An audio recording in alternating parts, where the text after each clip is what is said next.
কাজ করতে করতে আর কইলে না ওই দূরছে এই রোদ আব্বা এনাও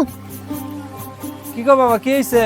জানাক বকে আয় সুখবর আছে আও আগে গাছতলায় নেব ইয়া ওই দোন কোন যাব না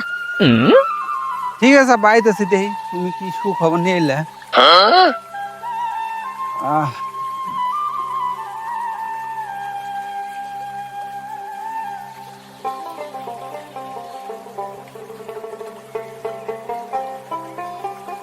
তাহলে কি সুখবর কৌশন দেখি শুনি বু পরীক্ষা মধ্যে পাস করলে না তুমি আমার আইফোন কিনে যা চাইছিলা তোমার টাকা পাঠাই দিছি কি বকে রাব্বু বাসায় দিলে পরীক্ষা মধ্যে কি হয়েছে? হারাম দাদা এই সুখবর শুনা বাজু না আমারে ডাক দিয়া সস খাই রয়েছে No, no, no.